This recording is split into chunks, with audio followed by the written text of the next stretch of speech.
The woman in room 6. The fluorescent lights hummed above, buzzing faintly like distant insects. For most people, hospitals were places of healing or of grief. For Emily, they were her second home. She had been a nurse for 8 years, working in the long, lonely hours of the graveyard shift. Some said she was brave for choosing nights. Emily knew the truth. She liked the quiet. Fewer doctors barking orders. Fewer administrators checking charts. Fewer visitors clogging the halls. Nights belonged to her and her patients. But there was something else about those hours. Something people didn't talk about. The way shadows pooled in corners. The way monitors beeped too loudly in the silence. The way. Sometimes you weren't sure if the figure you saw at the end of the hall was living. And there was one night Emily would never forget. The empty wing. It was just after 2 a.m. when Emily began her rounds on the East Wing. The wing had been nearly empty for weeks. Just a few long-term patients tucked away in dim rooms. Room 2 housed an old man with emphysema who barely spoke. Room 4, a middle-aged woman recovering from surgery. Room 6 had been vacant since its last occupant had passed away. Emily hated walking past room 6, not because of the death, but because of the silence. Even empty, the room seemed occupied. Nurses whispered about it sometimes, saying the patient who died there never left. Emily rolled her eyes at ghost stories, but still, she found herself quickening her pace past that door. That night, though, as she turned the corner, she stopped dead. The light above room 6 was on. The first glimpse. Her first thought was practical. Maybe a janitor had gone in, or maybe someone was moving supplies. But the hospital was understaffed, and she hadn't seen anyone from housekeeping in hours. She approached cautiously, her sneakers squeaking faintly on the polished floor. The door was open a crack. Inside, the lamp above the bed cast a faint glow. And there, lying in the bed, was a woman. Emily froze. The bed should have been stripped bare, but the woman lay propped against the pillow. Her skin pale as wax, her dark hair stringy against her face. She wore a hospital gown, though Emily knew no one had been checked into that room. The woman's eyes were closed, but her lips moved, whispering words Emily couldn't hear. Emily's voice caught in her throat. "Ma'am, are you supposed to be here?" The woman's lips stopped moving. Slowly, her eyes opened. They were black, not dark brown, not dilated. Black, the vanishing. Emily staggered back, her heart hammering. She fumbled for the wall phone at the nurse's station, dialing security with trembling fingers. "East Wing," she whispered. "Room 6, there's someone." But when she turned back, the room was empty. The bed was stripped bare. The lamp was off. Silence pressing around her. She hung up before security answered, ashamed of herself. Maybe she was overtired. Maybe she'd hallucinated. But as she resumed her rounds, she couldn't shake the memory of those black eyes. The second encounter. 2 nights later, Emily was on shift again. She told herself she wouldn't look into room 6. She wouldn't give her imagination more fuel. But as she passed, the door was open. Again, and again, the woman was there. This time, she was sitting on the edge of the bed, head bowed, whispering words Emily couldn't make out. Emily gripped her clipboard so tightly her knuckles whitened. She knew she should walk away, pretend she saw nothing. But something compelled her to step closer. "Can I help you?" she asked softly. The woman lifted her head. Her mouth stretched into a wide smile, unnaturally wide, lips tearing at the corners. And then she whispered, clear as a bell, "You shouldn't be here." The lights in the hallway flickered. When they steadied, the room was empty again. The patient. The next day, Emily finally asked around, "Who died in room 6? She whispered to another nurse, Maria. Maria gave her a sharp look. "Why?" "Just curious." Maria lowered her voice. Her name was Claire.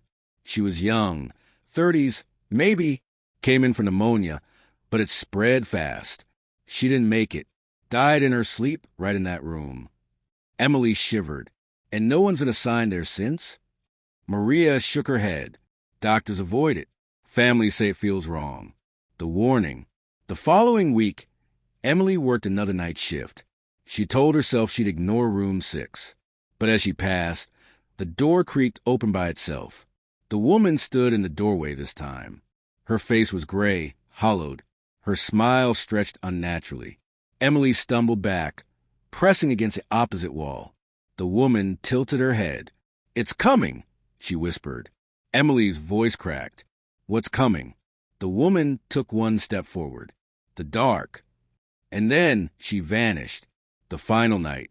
Emily thought about calling out sick. She thought about quitting entirely. But she was stubborn, and something inside her needed to know the truth. Her next shift, she made a plan. She borrowed a small recording device from a friend who worked in administration. If the woman appeared again, she'd capture proof. The hospital was quiet, the halls dim. She approached room 6, heart hammering. At first, nothing, just silence. Then whispering. The woman was there, sitting on the bed, her head bowed. Emily pressed record, holding the device at her side. The whispering grew louder. She could make out words now. "It's coming. It's coming. It's coming." Emily whispered. What's coming?" The woman's head snapped up, her black eyes locked onto Emily's. Her mouth stretched open, wider, until it seemed to split her face. And from her throat came a voice not her own. "You." The lights went out. The hall plunged into darkness. Emily screamed, fumbling for her flashlight. When the beam cut through the dark, the room was empty. The recording device was hot in her hand. She played it back later, desperate for validation. But there was nothing, only silence. Aftermath. Emily never worked the East Wing again. She begged for a transfer, eventually leaving the hospital entirely. Years later, she still dreams of room 6. Sometimes she hears the whisper in her sleep. "It's coming." And she knows, deep down, that whatever it was, the woman, the darkness, the warning, it wasn't just meant for the hospital. It was meant for her. The man in the elevator. Marcus had never minded the night shift. As a security guard, he often joked he was paid to do 3 things: walk around, stay awake, and drink coffee. He worked in a 20-story office tower downtown, a glass and steel giant that looked alive during the day, but turned into a silent tomb after dark. The building was modern, with motion-activated lights, polished marble floors, and a network of CCTV cameras. But at night, the technology did little to hide the building's emptiness. Every sound seemed to echo. Every reflection in the glass looked just a little too human. For 2 years, Marcus had done the job without incident, until one night, when something got into the building that didn't belong. The first glitch. It was just past 1 a.m. Marcus sat in the security booth, sipping lukewarm coffee and flipping to the camera feeds. Most showed nothing. Dark cubicles, empty conference rooms, silent elevators. Then something caught his eye. On the monitor showing the 14th floor elevator lobby, a man stood facing the camera. Marcus frowned. There shouldn't have been anyone there. The last employees had left hours ago, and he'd personally checked every floor during his 11 p.m. sweep. The man was tall, wearing a dark suit. His head hung slightly forward, his hands at his sides. Maybe someone stayed late, Marcus muttered. But something felt off. He reached for the intercom. "Sir, building is closed. You'll need to." The man didn't move, didn't react. Marcus leaned closer. Something was wrong with the feed. The man's face was blurred. Not pixelated, not out of focus, blurred, as if the camera refused to capture it. And then, without moving, the man disappeared. One frame he was there. The next he was gone. Checking the floor. Marcus's stomach knotted. Cameras glitched all the time, sure, but people didn't just vanish. He grabbed his flashlight and keys, forcing a calm he didn't feel. The elevator doors opened with a cheerful ding, and he stepped inside. The ride up was silent except for the hum of the cables. When the doors slid open on the 14th floor, Marcus's flashlight beam swept across the empty lobby. No man, no sound, just stillness. He checked the offices, the conference rooms, even the janitor's closet. Nothing. But as he walked back toward the elevator, he noticed something odd. The carpet was wet. A single set of footprints led from the elevator and stopped in the middle of the lobby. No return prints. Just an ending. The second appearance. Back in the booth, Marcus replayed the footage. The man was there again, this time on the 12th floor. Same suit, same blurred face, same stillness. Marcus's pulse hammered. He toggled to the live feed. The man wasn't moving, just standing there, staring at the camera. Marcus reached for the intercom again. His voice shook. "Sir, this is private property. You need to identify yourself." No response. And then, impossibly, the man lifted his head. The blur distorted, as though the camera were fighting to show his face. For a split second, Marcus glimpsed something. A grin. Too wide. Teeth too sharp. Then the screen cut to static. The elevator ride. Marcus knew protocol. If there was an intruder, he had to investigate. But every instinct screamed at him to stay put. Still, he couldn't risk ignoring it. The elevator dinged again, doors sliding open with that same cheerful chime. He stepped inside, pressing the button for 12. The doors closed. The hum of the cables filled the silence. Halfway up, the lights flickered. The panel of floor numbers blinked wildly, numbers changing too fast to track. The elevator shuddered, stopping between floors. Marcus cursed, hitting the emergency button. Then the lights went out. Pitch black. And in the dark, he heard it, breathing, slow, heavy, right beside him. Marcus's hand fumbled for his flashlight, his chest tightening. He snapped it on, the beam slicing through the dark. The elevator was empty, but the flashlight flickered once, just enough to show a reflection in the polished steel wall. A man, standing right behind him. Marcus spun. Nothing. When the lights returned, the elevator was at the 12th floor. The doors opened. The lobby was empty. The third glimpse. Marcus bolted back to the booth, shaken. His coffee sat untouched, his hands trembling. The monitors flickered back online. The man was there again. This time, in the basement. Marcus leaned forward. His heart stopped. The man was inside the security booth. On the monitor, Marcus could see the booth's interior, his chair, his desk, and the man standing exactly where he sat. But when Marcus whipped around, the booth was empty. The monitors blinked. The man vanished. The call. Marcus grabbed the phone, dialing his supervisor. "Steve, you need to send someone. There's a man in the building, he's..." Static filled the line. Then a voice. "You saw me." Marcus dropped the phone. The cameras flickered again. On every floor, the man appeared. Dozens of him. Standing in every hallway, every lobby, every elevator. All facing the cameras. All blurred. All smiling. The final shift. Marcus didn't finish the night. When the morning supervisor arrived at 6 a.m., the booth was locked, the monitors off. Marcus's uniform lay neatly folded on the chair, his badge on top. Marcus himself was gone. The only trace was on the CCTV logs. At exactly 3:33 a.m., the cameras captured the 14th floor lobby. The elevator doors opened. Marcus stepped out. Behind him, the man followed. Frame by frame, Marcus's figure blurred, until it vanished, just like the man. Aftermath. Marcus never came back for his things. His supervisor called the police, but no foul play was found. They called it a disappearance, maybe a runaway. But those who worked the day shift sometimes heard the elevators moving on their own. And on certain nights, security footage still flickers, showing a tall man in a suit, his face blurred, standing in the empty lobbies. Sometimes when the footage glitches, you can see two of them, one grinning behind the other. White heavy checkmark word count, one for 05.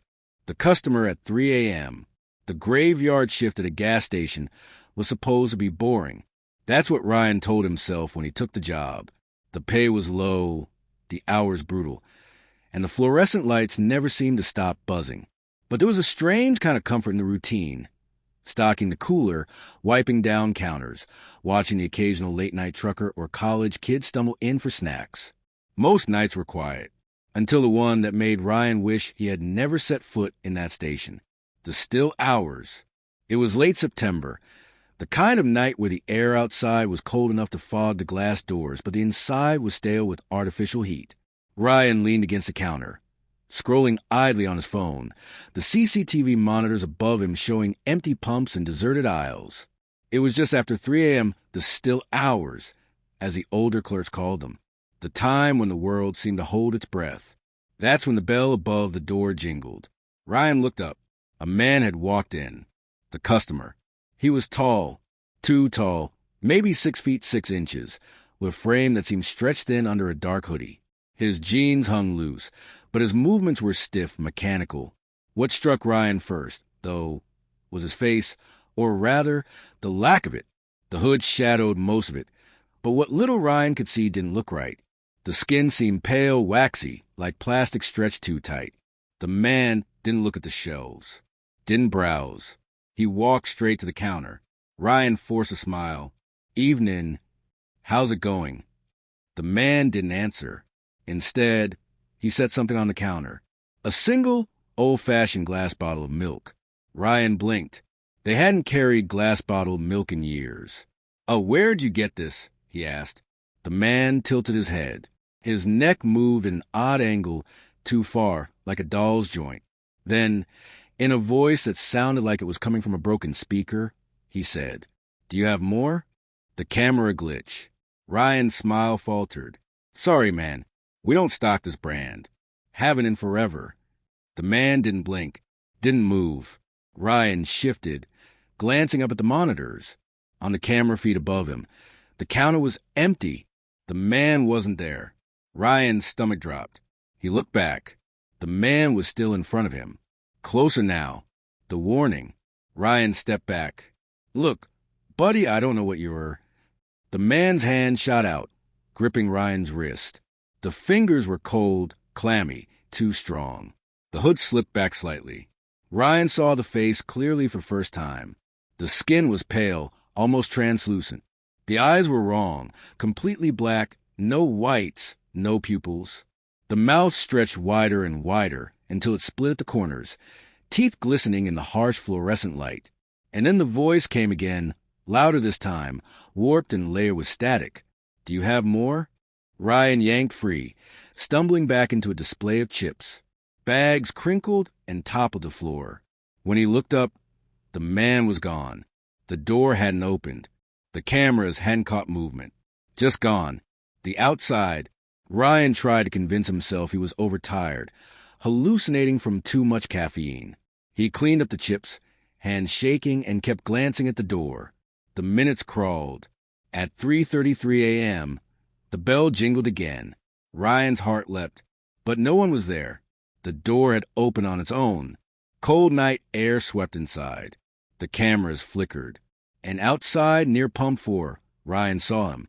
The tall man, standing motionless, his face tilted toward the security camera. Ryan's chest tightened. On the monitor, the figure was blurry, distorted, like the camera couldn't process him. But through the glass, Ryan could see him clearly. The grin, the teeth, the black eyes locked onto his. The call. Ryan snatched the phone, dialing his manager. It rang twice before a groggy voice answered. "Yeah? What's wrong?" There's a guy out there. He came in, he wasn't on the cameras, and now he's just standing by the pumps, staring." The line went dead. Static filled the receiver. And then his voice, came through. "Do you have more?" Ryan dropped the phone. The return. When he looked back at the monitors, the man was gone from Pump 4. Ryan's skin prickled. He turned slowly, flashlight in hand. The store was empty, but the reflection in the freezer glass showed otherwise. The man was standing in the back aisle, perfectly still, grinning. Ryan spun, shining his light. Nothing. The aisle was empty, but the reflection remained. The man didn't move, didn't blink, and slowly, the reflection lifted its hand and pointed at him. The final minute. Ryan bolted for the office, slamming the door shut and locking it. He huddled at the desk, staring at the monitors. Every camera showed him. In the aisles, at the counter, by the pumps, standing inches from the office door. Dozens of him, all grinning, all whispering the same words, though no sound carried through the feeds. "Do you have more?" Ryan covered his ears, but he could still hear it. Inside his head, louder and louder. The lights flickered. The monitors went black. The office door creaked. Ryan's last thought was that the buzzing of the fluorescent lights had stopped. The only sound left was breathing. Aftermath. The morning shift arrived at 6 a.m. to find the store empty. The office door was locked from the inside. Ryan's phone lay on the counter. His wallet was in the drawer. His car was still in the lot. But Ryan himself was gone. The only clue was on the CCTV system. Between 3 o'clock and 4 a.m., every feed glitched. For exactly 33 minutes, all 16 cameras showed the same thing. The empty store, and a tall man in a hoodie standing at the counter, smiling. The diner after midnight. The neon sign outside flickered DNR, the E long gone. The Bluebird Diner sat on the edge of Highway 27, a lonely beacon for truckers and travelers passing through the endless stretch of asphalt and pine. Inside, the smell of grease and stale coffee lingered like a permanent perfume. Vinyl booths cracked from decades of use. The jukebox in the corner silent, its lights dimmed long ago. The only real sound was the steady hum of the refrigerator and the occasional hiss from the flat-top grill. Marlene wiped down the counter for the third time that hour, her rag moving in slow circles. She had worked the graveyard shift at Bluebird for nearly 7 years, and the nights had started blending into each other. Most nights were quiet. A handful of truckers stopping for coffee, the occasional late-night drunk asking for pancakes. But there were other nights. Nights when the world outside the glass windows didn't feel right, and she had learned to dread those nights. The stranger arrives. It was just after 2:15 a.m. when the bell above the door jingled. Marlene looked up from her cleaning. A man had walked in. He was tall, easily over 6 feet, his shoulders broad beneath a long, dust-stained coat. A wide-brimmed hat cast his face in shadow, but what she could see of his skin looked gray, almost ashen. "Coffee?" she asked automatically, grabbing a mug. The man didn't answer. He simply slid into the farthest booth, back against the wall, facing the door. Something about the way he moved made her uneasy. His body didn't bend right. His coat didn't crumple like fabric should. It seemed stiff, like it was part of him. Marlene forced herself to walk over, pen poised above her order pad. "What'll it be, hon?" The man tilted his head up. For the first time, she saw his face, if you could call it that. The face. His skin was pale, almost translucent, stretched too tightly over sharp bones. His eyes were sunken pits, but from within them glowed a faint, sickly light. His lips were cracked, but when they parted, she saw too many teeth, rows and rows, jagged and uneven, glistening faintly. Marlene froze, her pad trembling in her hand. The man smiled. "Coffee," he rasped. The words scraped the air, like dry leaves dragged over pavement. She nodded quickly and backed toward the counter, heart pounding in her chest. The coffee. Her hands shook as she poured the coffee, the steaming liquid sloshing over the rim. She carried it to his booth, trying not to spill. The man didn't look at her. He just stared at the mug as she set it down. Then, slowly, he lifted his head. His glowing eyes locked onto hers. "You pour it wrong." Marlene's stomach dropped. What do you mean?" His mouth stretched wider. Too wide, the grin split his face. "You pour it wrong." Then, without breaking eye contact, he lifted the mug and tipped the scalding hot coffee directly over his own hand. Marlene gasped. The liquid splashed across his skin, steaming, dripping onto the table. But he didn't flinch, didn't react. Instead, his grin grew wider. The other customers. The bell above the door jingled again. Marlene spun, relief flooding her chest. 2 truckers walked in, laughing loudly, the sound breaking the tension like a blade through rope. "Hey, Marlene, got any pie left?" one of them called. She nodded quickly, ushering them to a booth on the opposite side of the diner. As she took their order, she risked a glance back at the stranger's booth. It was empty. The coffee mug sat untouched. The seat glistened with fresh moisture, as though something would have been sitting there. The truckers didn't notice. They just dug into their pie, trading stories. But Marlene knew better. She could feel it. He was still here. The reflection. She went behind the counter, grabbing plates and silverware, trying to steady her breathing. That's when she saw it. The glass door of the pie case reflected the diner perfectly. In the reflection, she stood behind the counter. The truckers laughed in their booth. And in the far booth, the stranger still sat there, grinning. Marlene whipped her head around. The booth was empty, but in the reflection, he remained. And slowly, in that warped glass, he raised one long, pale finger and pointed directly at her. The warning. The truckers paid their bill and left around 3:10. The bell jingled, the door shut, and their laughter faded into the night. The diner was silent again. Marlene was alone. She stood frozen behind the counter, staring at the empty booth. Then the lights flickered. The jukebox crackled to life.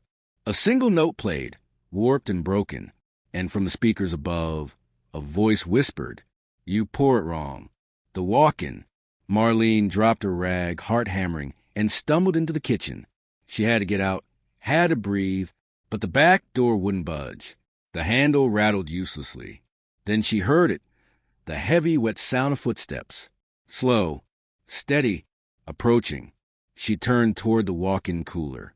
The door was open a crack, cold air spilling out. Inside, in the shadows, something moved, a tall figure, glowing eyes, the grin. Her legs buckled, and she backed into the counter. The cooler door creaked wider. "You pour it wrong." The voice was everywhere now. The walls, the floor, the air. The last cup. Marlene grabbed a pot of coffee, hands trembling, and held out like a weapon. "Take it," she screamed. Just take and go." The footsteps stopped. For a long, heavy moment, silence filled the kitchen. Then, slowly, the cooler door swung shut. The air warmed. The hum of the refrigerator returned. And she was alone. The aftermath. When dawn came, Marlene was still behind the counter, clutching the cold coffee pot like a lifeline. The morning cook found her there, pale and shaking, her eyes fixed on the far booth. On the table sat a mug of coffee, still steaming. But Marlene hadn't brewed a fresh pot in hours. Epilogue. Marlene quit that same day. She never stepped foot in the Bluebird Diner again. But sometimes, late at night, she swore she could still hear it, whispering from the dark corners of her apartment, creeping from the pipes when the water ran. You pour it wrong. And every time, she smelled burnt coffee,